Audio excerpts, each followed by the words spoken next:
Tonight, without further ado, we are on the 11th message entitled A Christ-Centered Home. Could you say a Christ-Centered Home?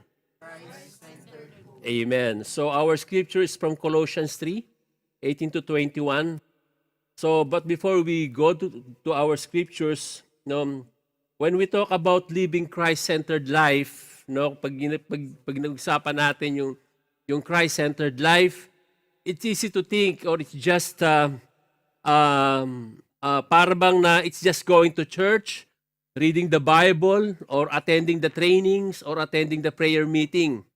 No, pag sinabi natin our life is we have a Christ-centered life. Parang ganun lang, going to church, attending the training, prayer meeting, or attending the discipleships. It's easy to show to people around you yung mga ganung bagay, right? It's easy to show, to tell the people by doing that you're a Christian, right? Kahit hindi rito sa church, kahit na sa trabaho niya, pag sinabing niya, I'm a Christian, may mga trainings kami ganito, di ba? But listen to this, tell your neighbor, listen to this. But tonight, we will talk about how Paul brings it right down to where we actually live. In other words, Paul says that if Jesus is the center of your life, it completely shows how to treat not only to the people around you, not only to your brethren, but to your own family. Right? Sa mga kung saan yung pinaka-close na tao sa'yo, ang family yun. Diba? Siya yung nakakakilala talaga sa'yo o sa atin. So tonight we'll talk about the family, the husband, the wife, the children, and we'll go back to the father or yung tatay. So we're going to talk about this, the 4 roles and responsibilities of Christ-centered family. Number 1 point, wives, submit to your husbands. Yan. Ayan, may maayan na kaagad. Husband, love your wives. Yan. Children, obey your parents in everything. Walang children. Lahat ng wala pang mga asawa, children pa lang 'yun, no? Children pa lang 'yun. Lalo na pag nandun pa kayo sa puder ng tatay at nanay niyo, your children. So number 4, fathers, okay? So can we all rise up? Let us read our scriptures for tonight. Colossians 3:18 to 21. Let us read. Wives, submit to your husbands, as it's fitting for those who belong to the Lord. Husbands, love your wives, and never treat them harshly. Children, always obey your parents, for this pleases the Lord. Fathers, do not aggravate your children, or they will become discouraged. Let us pray, Lord, Panginoon. This is a very important matter, O God. Lord, ang pag-uusapan namin, O Diyos, because all of us, we have our own family here. Panginoon, kung kaya, Lord, you continue to mold us, to guide us, to teach us, to train us, Panginoon, how we will live, Lord. Lord, how we will live, Lord, the life that you want us to be, Lord, that you should be the center of our family, Lord. But it is not easy, Lord. That is why you keep on reminding us, Panginoon. And tonight, Lord, we dedicate this hour to you, Lord. Kaya mo, Panginoon, matuto kami sa iyong salita. Holy Spirit, speak to us.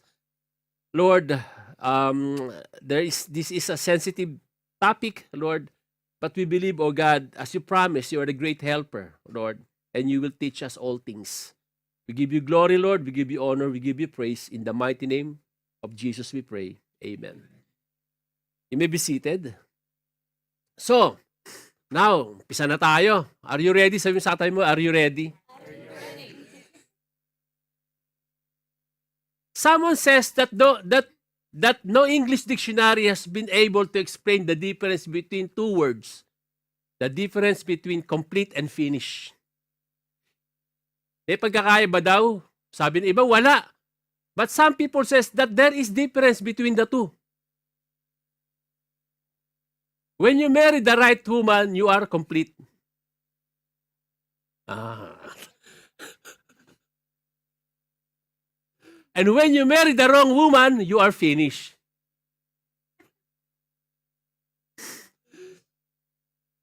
Tama ba? Agree, agree. Agree mga husbands? No? No. No, no comment muna, no comment. When your wife catches you with another woman, you are completely finished. Right? Tama, tama. No comment pa rin. Okay. Now, and when your wife likes shopping so much, you are finished completely. So, tonight we are going to talk about one of the most contested and culturally controversial verses in the scriptures, which is our number one point. Sabi diyan, wives, submit to your husbands, Colossians 3:18. Nowadays, mga kapatid, may kasabihan na happy life, happy wife, happy life, 'di ba? But do you think mangyayari to kapag the wife submit to their husbands? Parang yung verse na to, parang bagay to sa happy husband, happy life. O happy life, happy husband, no? Parang husband ng pabor dito no? I remember when we were new in the Lord, nung bago pa lang kami mga born again,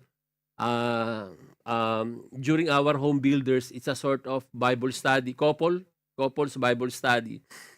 There are debates in this particular verse, kaya hindi namin makakalimutan to. May mga debate rito. So kami mga lalaki, totally, we agreed on this. Pabor sa atin di ba?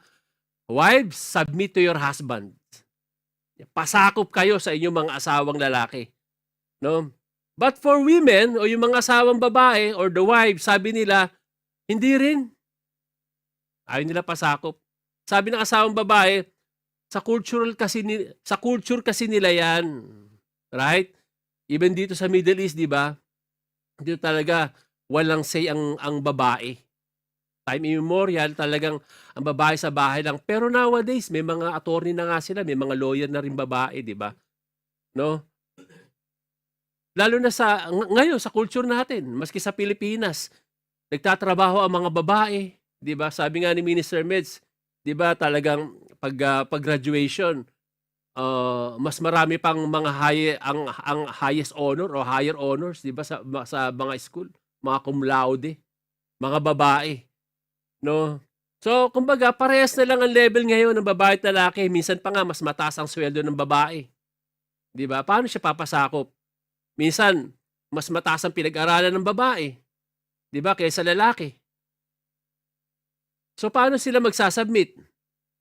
Actually, yung context na to, yung Colossians 3, bago mag-18, yung 17, no? Sabi rito, this command is actually centered on verse 17. Ayun talaga yung center nito. And whatever you do in the word or deed, do all in the name of the Lord Jesus, giving thanks to God the Father through Him.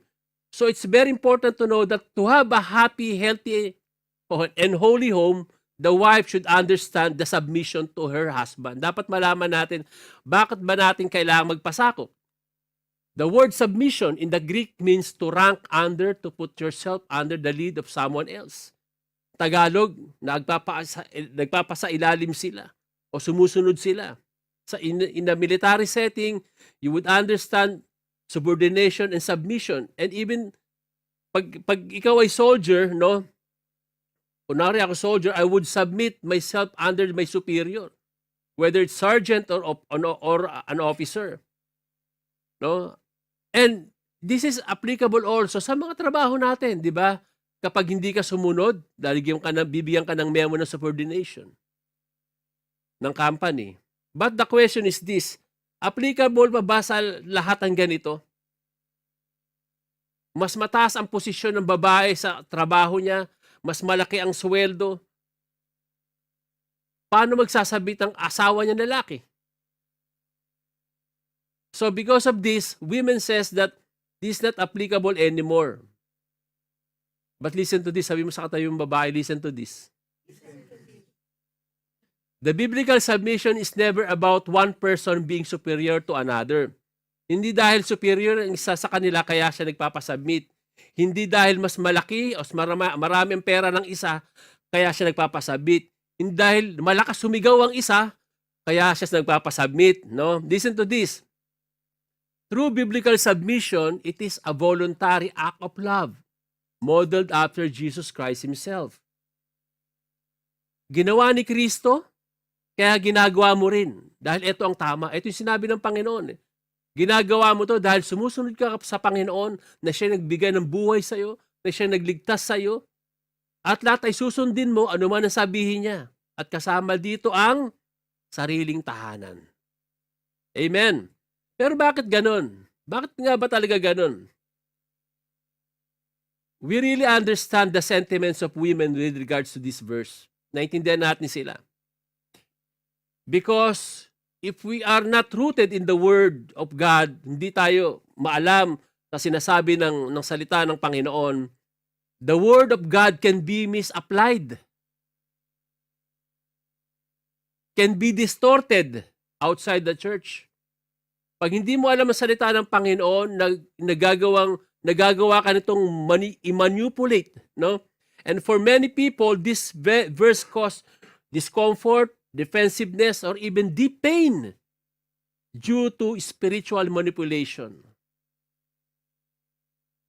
So before the culture defines it, before the opinion of people defines it, let the Word of God first defines it. Paano ba nangyari? Bakit ba ito ang kautusan ng Panginoon? Let's go back to the Garden of Eden.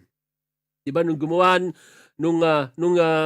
ginawa ng Diyos ang babae, sabi niya, the Bible doesn't look at the role of helper as someone who is inferior. Sabi rito, but the helper,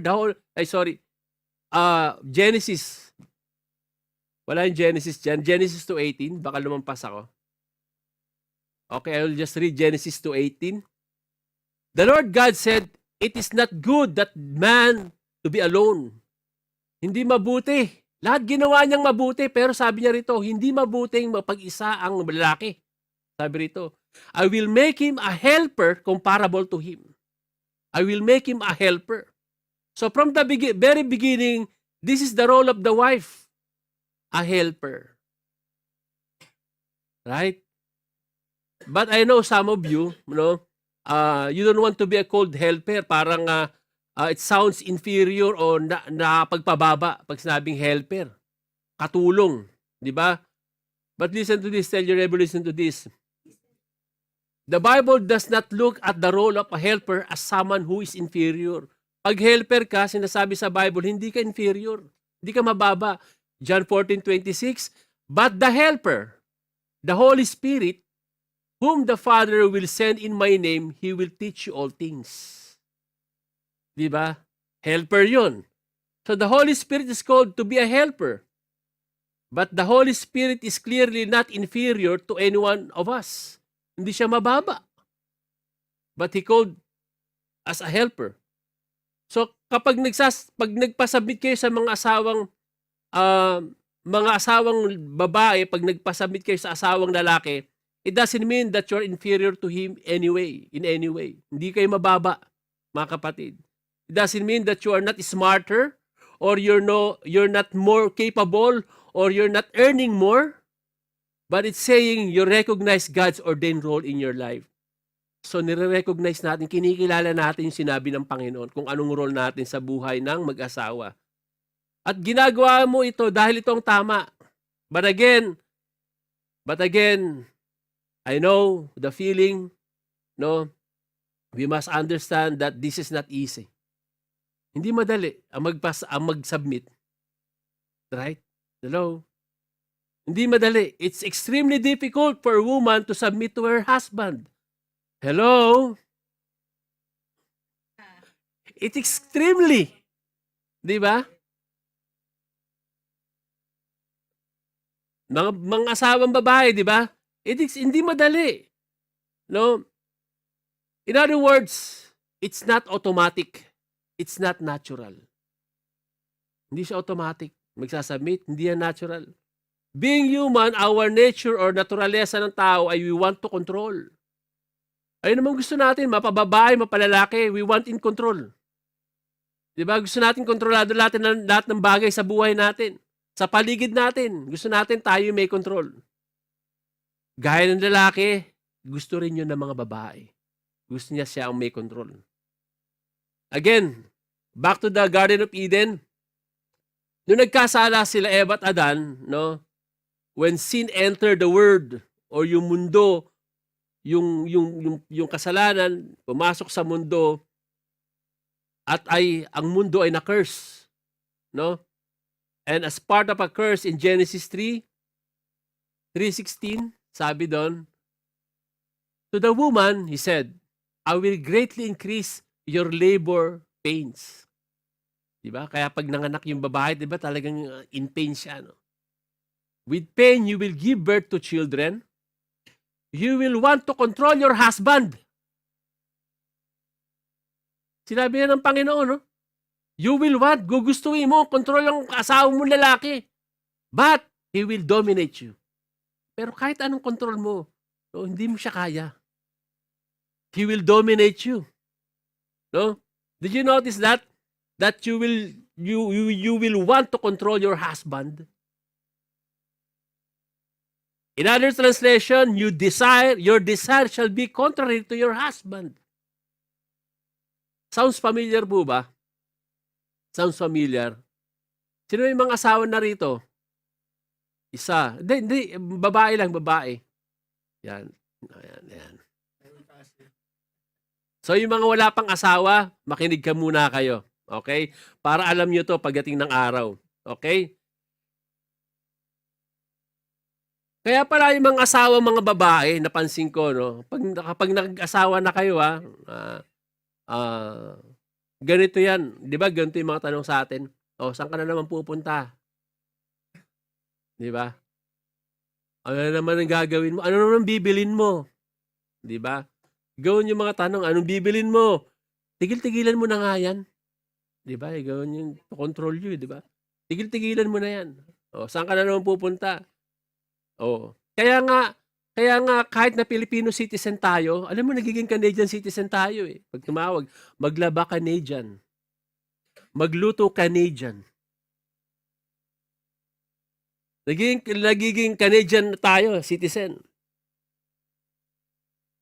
Kaya ang nangyayari sa bahay, dahil gusto mag-control ng bawat isa, tug of war. Tug of war, naghihilan. Ako masunod, di ikaw. Okay? But again, let us see what the Bible says in 1 Peter. Sabi rito, wives in the same way, submit yourselves to your own husband, so that in any of them do not believe the word, they may be won over without words by the behavior of your wife. No, ayun naman ang tanong, Pastor, paano kung hindi Kristiyano yung asawang lalaki? Ako yung babae, Kristiyano ako, pero yung lalaki hindi Kristiyano. Sabi ng 1 Peter, di ba? No?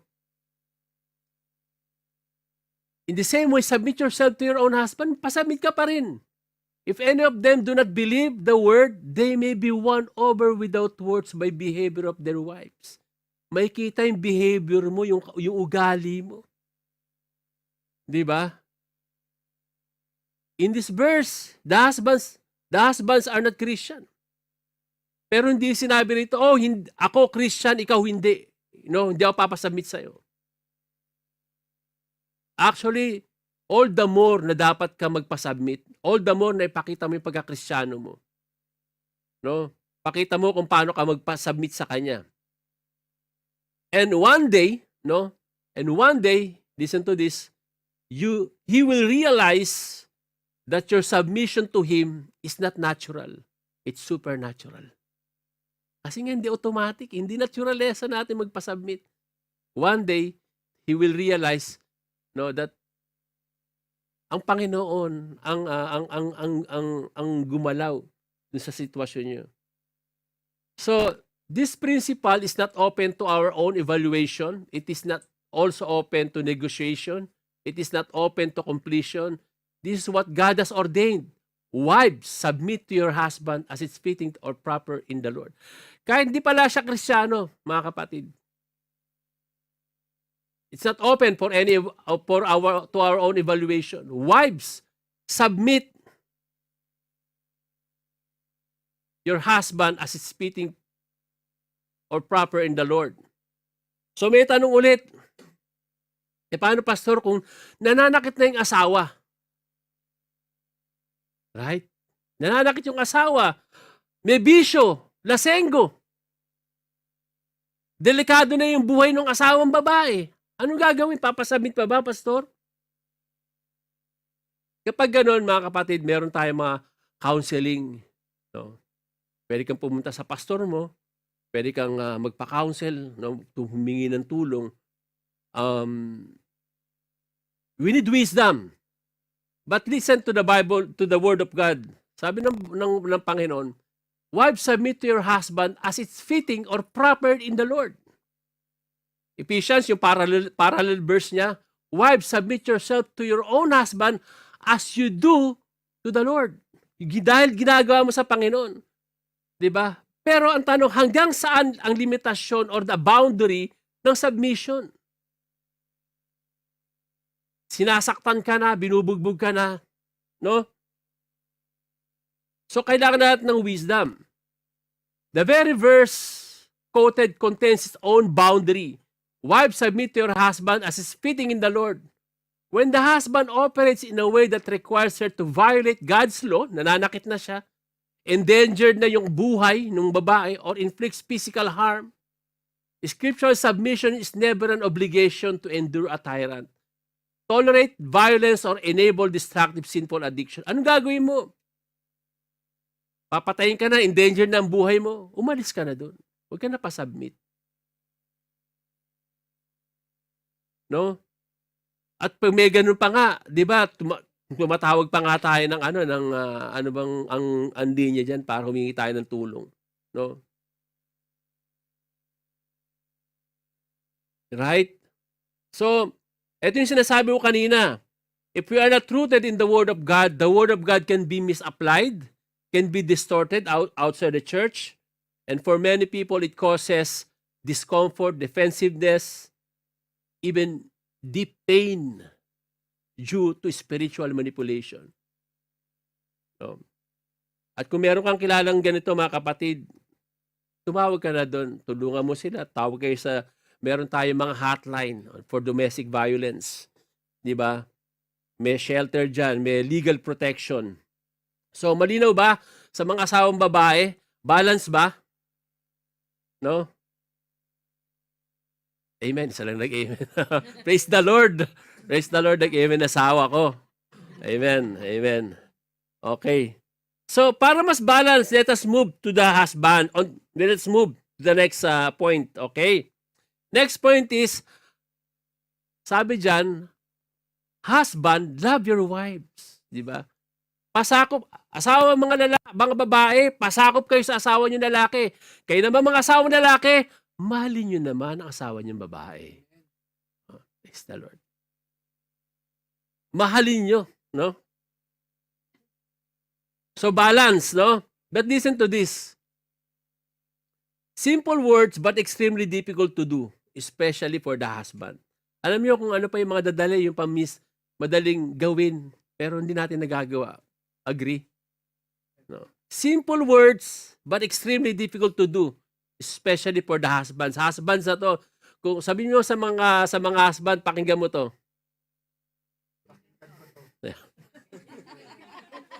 Alam nyo ba kasi, between the two, no, yung mga asawang babae, it's easy for them to show love for the husband. Yung expressive sila.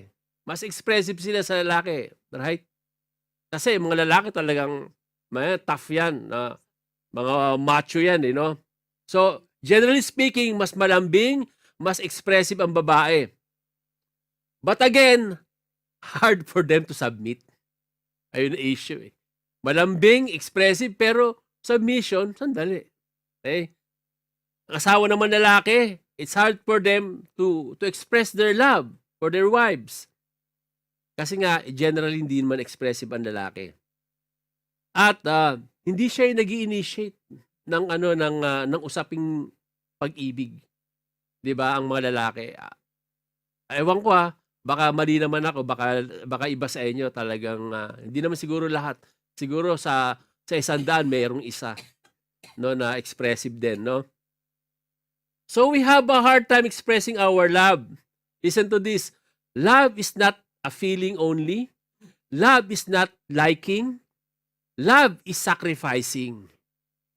John 3:16, for God so loved the world that He gave His only Son. Sacrifice, no? So, the husband has a clear leadership role. The wife is to be the helper, the husband is to be the leader, and his role is to protect and provide for his wife. His role is sacrifice for the benefit of his spouse. And that is not easy for us. The word sacrifice. Let me ask you a practical question, mga kapatid. How can you love your wives? How can you sacrifice yourself for her?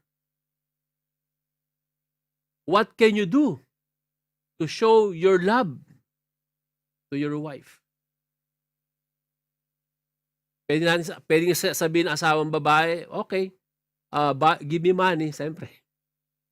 Or okay, buy me a bag or shoes. Let's travel. Talaga. No? Let's go out for a date. Nood tayo Netflix. Buti na, ba't ko ba nasabi Netflix? Tagal na yan. But someone suggests a few things na hindi mo kailangan gumasos, mga kapatid. Hindi mo kailangan mag-travel, hindi mo na kailangan bumili pa ng mamahaling gamit, hindi mo na kailangan makipag-date sa asawa mo. Hindi, gagawin mo rin naman yun. Pero mas, sabi nito, eto, mas libre to, no? Ito lang ang gagawin natin. Give your ears. Listening is a form of validation. No?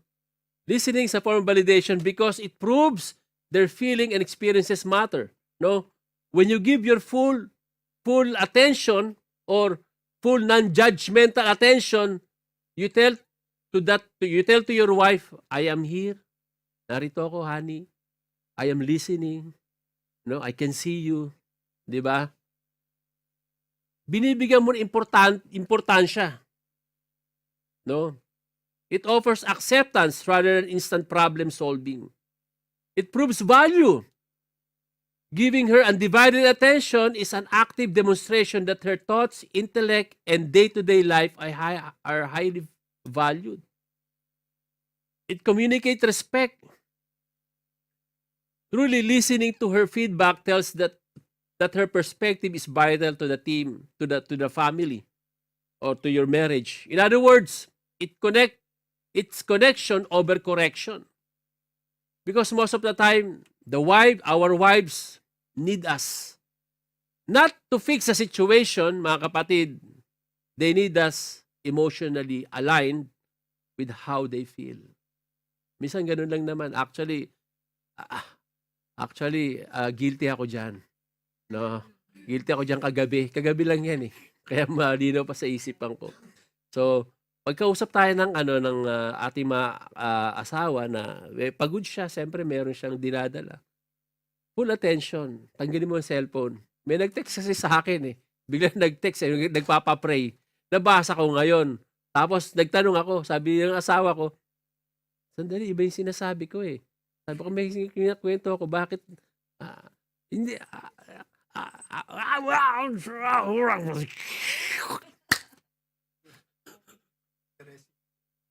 the rest is biology. No? But I realized that yun nga they need us to emotionally align with how they feel. No? Listening reduces isolation, yung sharing their mental load of life's daily struggle. Diba? May kita mo lang na talagang minsan asawa natin hindi mo mababasa no? Pero lang pag umupo siya sa'yo at kinausap ka, so give your full attention, no? Sharing heavy mental load of life's daily struggle through conversation helps helps her feel like she is not carrying the burdens alone. Right? Number 2, use your mouth. This is not symbol for kiss. No? What your wives want is for you to use your lips to speak affectionately and affirmatively to say to her, to say, I love you. The question is this, no, kailan nyo sinabihan ang inyong asawa na I love you? Someone was having this marital quarrel and the wife says, you know what's the problem? You never say I love you, sabi nung babae. To which the husband protested, I did. What? You say I never say I love you? When did you say I love you? I said it. When? Sabi rito, on our wedding day. And if I change my mind, I'll tell you. Baka ang tagal na nasabihan natin I love you yung asawa natin, mga kapatid. No?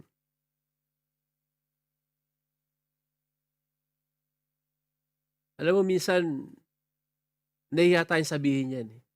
Minsan. Kung nahihiya kayo at naalala nyo sa trabaho asawa nyo, message her. Kahit message, maganda. No? Kahit sa text, sabihin nyo, I love you. Kung hindi nyo masabi ng ano. Kung nakukornian kayo. Pero alam nyo ba, yung minsan, yung corny siya pang totoo. Oh.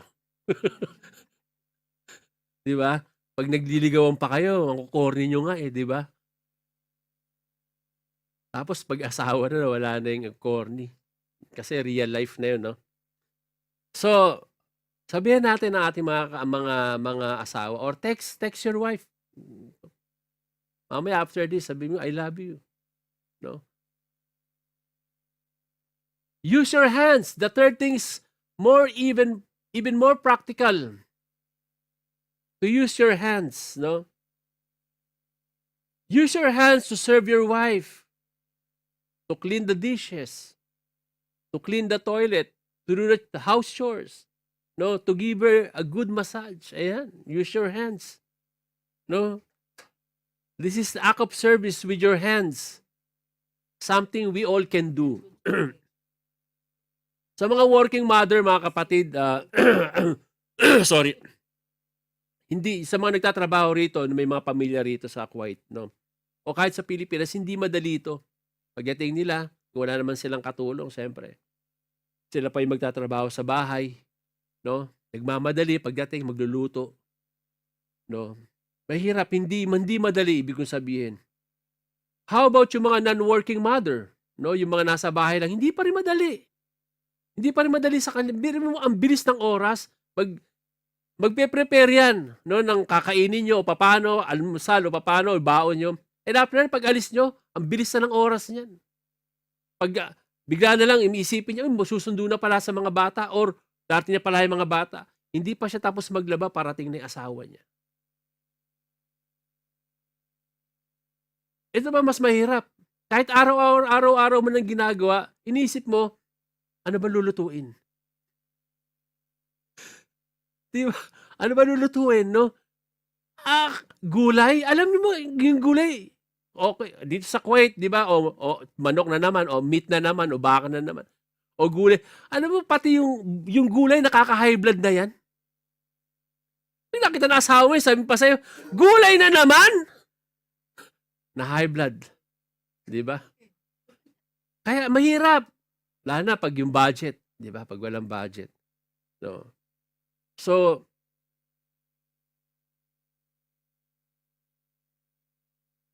kaya yung mga lalaki na hindi naman busy sa work, mga kapatid, pagdating nyo naman doon, may time naman, hindi naman tayo nagiging busy sa work. Lagi bang busy?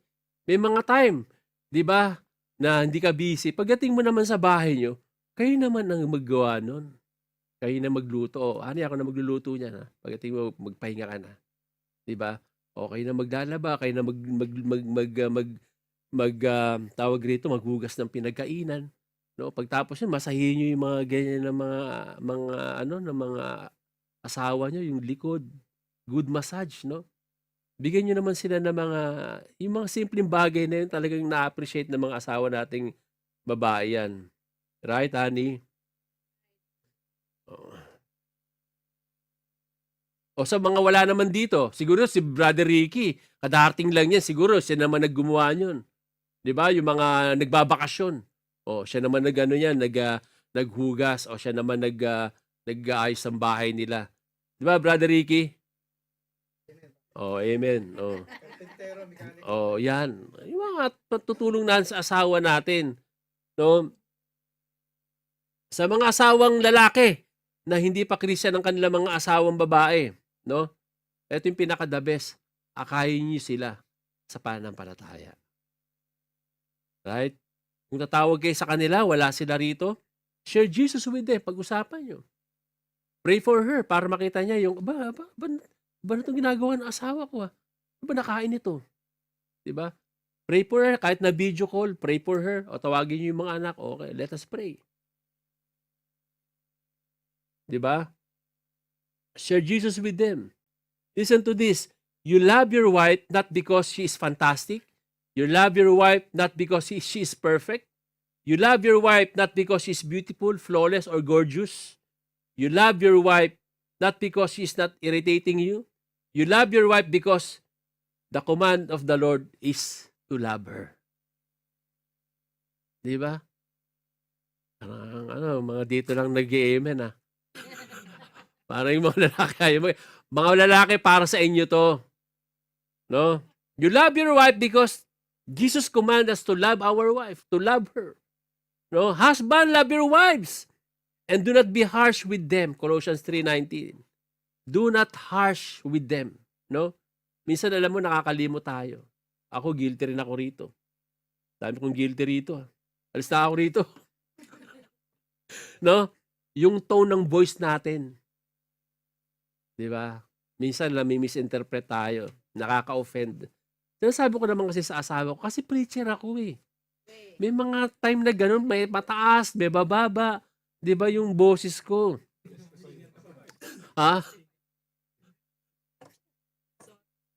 No? Pero, but the truth is, nagiging harsh talaga tayo minsan. Hindi lang natin alam yon. Pero, ang tanong nito, gaano kadalas ang minsan? Di ba? But if we realize the command, this is very simple to understand. This is very simple to understand. Husband, love your wives and do not be harsh with them. Napakasimple.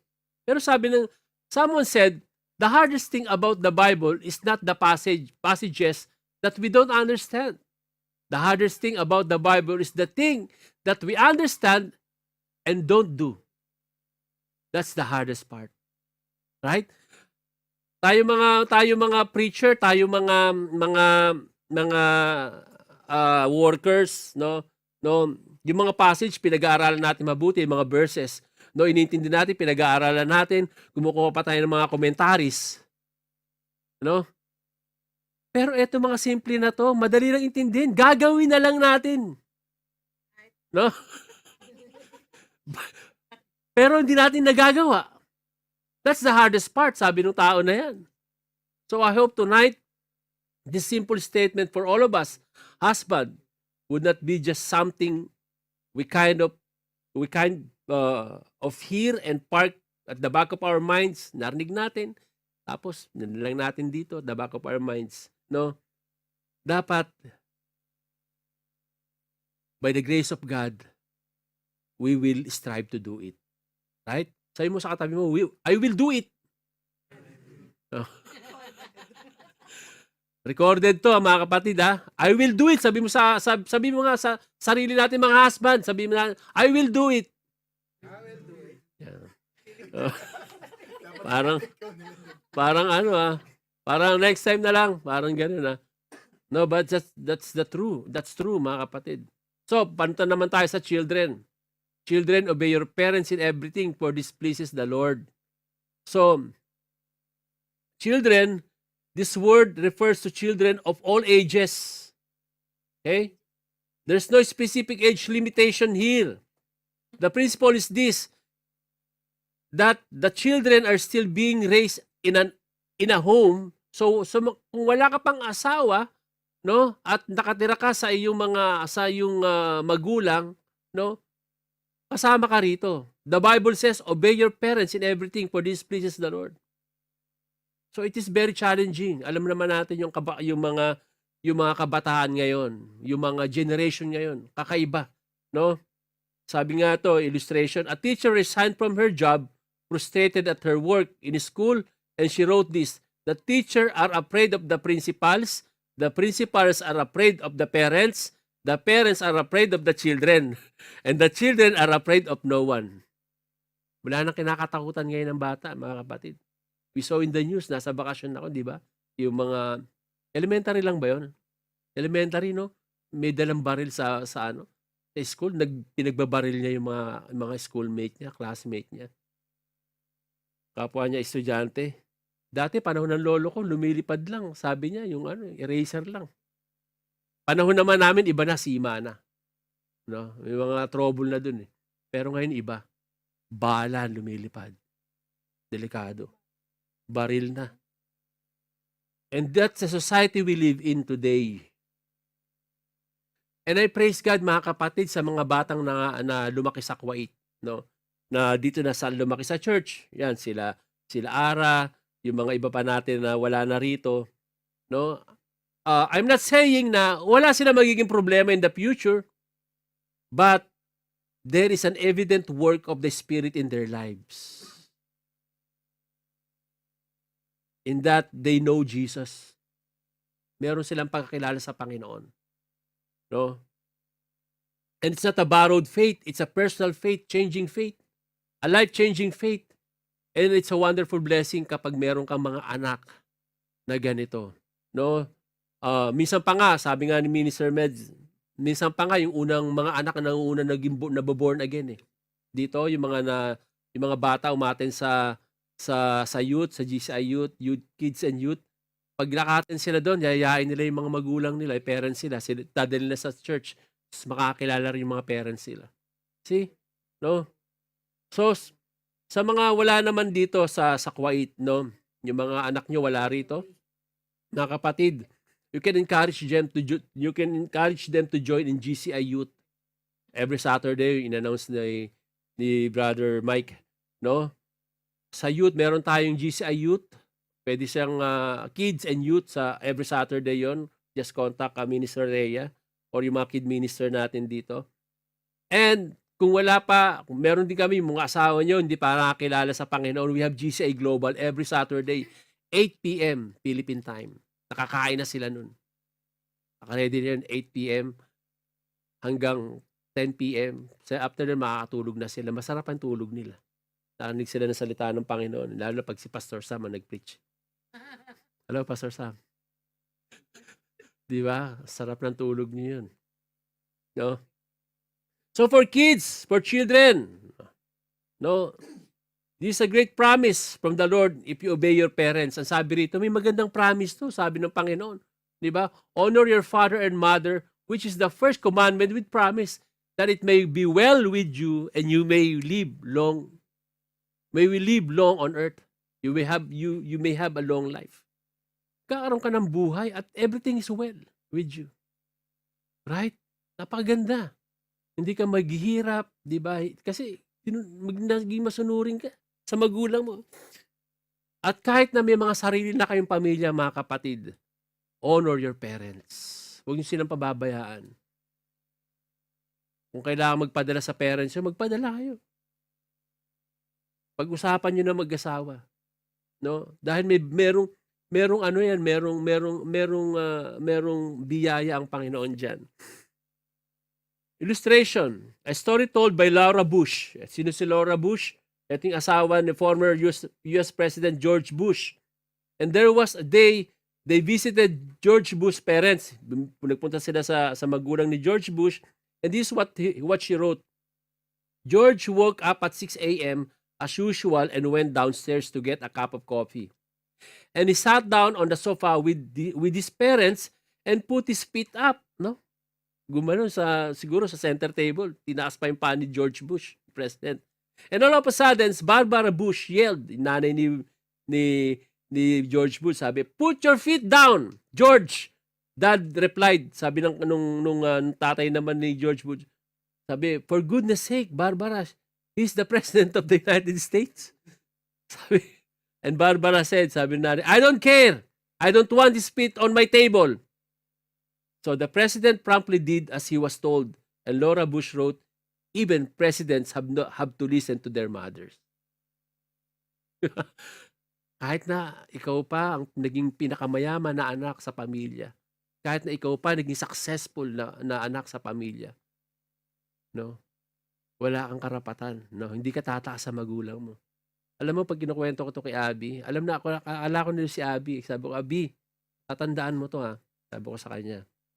Kahit na ano man marating mo, kahit na ano man ang maging successful ka sa buhay, no? Alam niya na to eh. Alam mo, may kasabihan sa Tagalog, kahit tadtadin man ng pinong-pino yung buto mo, hindi sapat yung pambayad para sa magulang mo, sa mga sakripisyo sa'yo. Alam niya na yun pag sabi ko, "Alam mo, B, yes, I know the bone, chop, chop, chop, chop, chop, chop, chop, smallest like powder, it's not enough." Okay, buti alam mo yan, sabi ko sa kanya. Alam ko, at least alam mo. So, yung mga anak natin, mga kapatid, tatandaan natin, minsan, kahit na I believe in all generation, tama yung lola ko. Pag nagsalita ka rito, lalabas lang dito yan. Sabi di ba sabi, salita ka dito, papasok dito, lalabas dito. Pero sabi ng lola ko, sa nanay ko, "Caridad, huwag kang magsawang pagsabihin niya mga anak mo. Dahil may papasok rito yan, lalabas ka, pero may mananatili dyan." Right? Kaya may mga payo ng mga gulang ko na yun, yung mga kwento na yan, nanatili pa rin sa isip ko. May mga lumabas, pero merong nanatili. Kaya huwag kayong magsasawa pagsabihan yung anak niyo. Kahit na yung anak niyo, mas magaling pa mag-English sa'yo. Pag galit na ako, wala nang English sa akin. Di ba? Pero, pag sasabihin natin ng mga anak, at pupunta na tayo sa fathers ulit. Kasi, fathers, babalik tayo sa atin sa mga fathers ulit, no? Fathers, Colossians 3:21. Finally, let's go to parents. In particular, fathers, particular to sa mga tatay, the Bible says, "Fathers, do not provoke your children lest they become discouraged." Colossians 3:21. No? Sabi sa Tagalog, mga tatay, sabi ganon, "Mga magulang, huwag ninyong pagalitan ng labis ang inyong mga anak, baka masiraan sila ng loob. Huwag kayong gumawa ng anumang bagay na ikasasama ng loob ng mga anak ninyo para hindi sila panghinaan ng loob. Maging maingat ka sa kanilang pagdidisiplina at pananalita upang hindi mawalan ng pag-asa o masiraan ng loob ang inyong mga anak." And it's parallel to Ephesians 6:4. Sabi sa Ephesians 6:4, "Fathers, do not provoke your children to anger, but bring them up into the discipline and instructions of the Lord." The word "bring up" is the word to nurture them, to care for them, to raise them, to train them, to teach them, no? To discipline them, no? Alam mo mga kapatid, may stage o may mga taon ang mga bata na sabi nga, apaka-sensitive. Di ba? Pero hindi natin alam yun, kung kailan yun. Honestly, dumating tong mga tatlong anak, di ba, napagsasabihan ko sila, pero hindi ko alam na ito palang year na to, ito palang age na to, sensitive na pala sila sa ganito. Kaya mag-iingat tayo. Di ba? Hindi alam na magulang kung anong stage yun unless talagang tutok yung magulang sa kanila. Pero like us, pareho kami nagtatrabaho, di ba? Ayun lang inisip natin to provide for them. Alis na, pasok na, to provide for them. Dalhin sila sa church. Pero even kahit na lumaki sila sa church, merong naging sensitive sila kasi dumating yung stage na yun. No? Minsan pa nga, mga kapatid, doon pa nga yung nagsasabi yung mga challenges nila sa mga classmate nila. Yung mga challenges nila sa buhay, nagsasabi pa sila sa mga kaibigan nila, sa mga barkada nila. Right? Diba? So, minsan, napagsabihan ng magulang. Diba? Minsan nasaktan na magulang, naglaya sa bahay, akala madali ang buhay. Nung naglayas, nagpunta sa ibang tao, nadisgrasya. Napasama sa mga maling tao. Tapos yun, tuloy-tuloy na. May ganun. Hindi na siya nakaahon dun sa kinasadlakan niya. Lalo na kung tayo nasa abroad. Hindi natin nakikita yung mga anak natin nasa Pilipinas. Yes, mga magulang, mayroon tayong GCI, Youth and Kids. May mga churches sa Pilipinas. May mga Christian schools. Para maging maayos yung anak ko, para maging maayos ang kanilang pag-iisip, matuto sila, dadaling ko sila rito para matuto sila ng Christian values sa Christian school o sa churches, no? Pero listen to this, sabi mo sa katay mo, listen to this. We still have the responsibilities to train them, to nourish them, to teach them.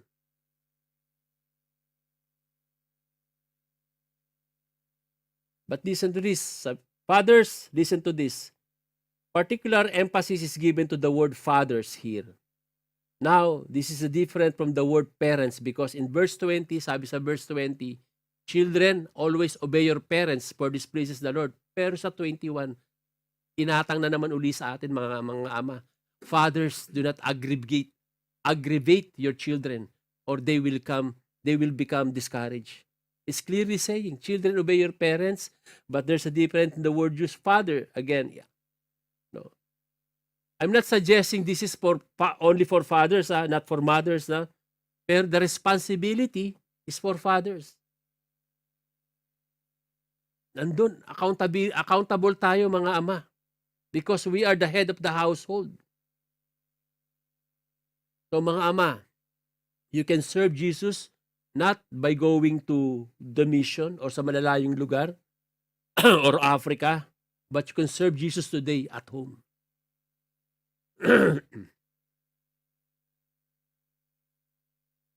You can serve Jesus today at home with the rebellious 5-year-old kid. To discipline him, to teach him, to train him. No? To teach him, to train him, to teach him the gospel of Jesus Christ, the word of God. But wait, ito yung tanong, how do we provoke our children in such a way that they become discouraged? Paano ba natin na-discourage yung mga anak natin? Paano ba natin napoprovoke? Consistency. Could you say consistency? Number one area is consistency or lack of it, no? Yung mga anak natin, they frustrate when we are not consistent ourselves. For example, sabi, don't lie. But you yourself, you're lying. Paano na yun? This is frustrating for a kid. Di ba may commercial nung 80s, ang sabi nung commercial nung 80s, ako natatandaan nyo pa yon, ang ginagawa ng matanda ay siya rin ginagawa ng bata. Di ba? Naabutan mo ba yan, Brad? Praise God. No? So, you treat people with kindness, pero sa bahay nyo, hindi ka ganun. They get frustrated. They hear that you are a follower of Christ, but your life is not consistent. Tapos sasabihin mo sa kanila, do this and do that. Listen to this, we are not perfect parents, and none of us will be. Walang perpektong magulang. Pero kailangan marinig sa atin yung, mali ako dun, sorry. Mali ako dun. There is a necessity to also admit and confess our failures. Di ka perfect, sorry ka. And your kid will appreciate the transparency and honesty as well. Nakikita ng mga bata yan kung talagang honest ka sa pagiging Kristiyano o honest ka talaga sa Panginoon. Criticism. Second area, it is unfair or harsh criticism. I'm not saying that you should not criticize your kid. No, you can do it for their good. No, hindi ko sinasabi na wag mo siyang i-criticize. No, they have to learn from it. They need to know kung ano yung mali nilang ginawa. At kailangan nilang malaman kung ano yung dapat nilang gawin. Kung ano yung dapat nilang gawin. Where they can improve. We need to give criticism. But what I'm saying here is the harsh criticism. Na hindi mo napapansin, you belittle them, minamalit mo na sila. Minamalit mo na yung anak mo. No affirmation. Dapat sabihin mo muna, anak, okay yung ginawa mo. Tama yan. Pero sa susunod, dapat ganito. Sabay kulot. Hindi na yun. No? Dapat ganon. Affirmation muna.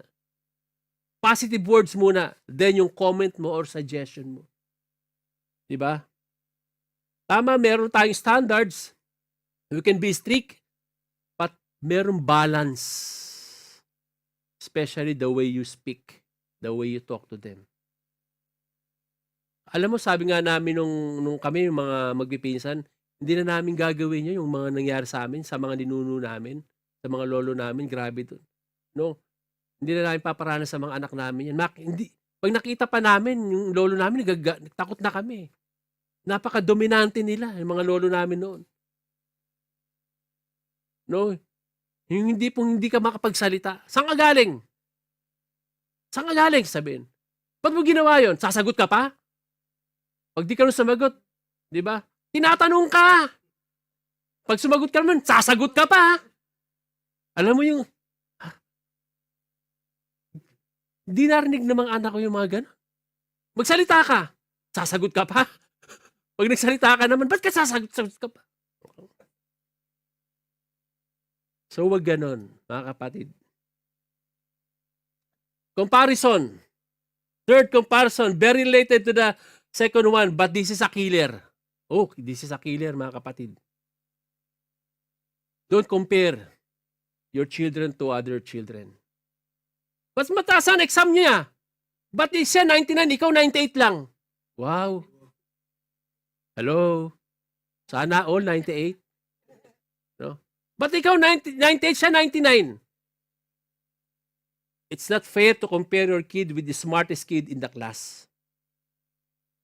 Dahil hindi ka naman kinumpara ng magulang mo noon eh.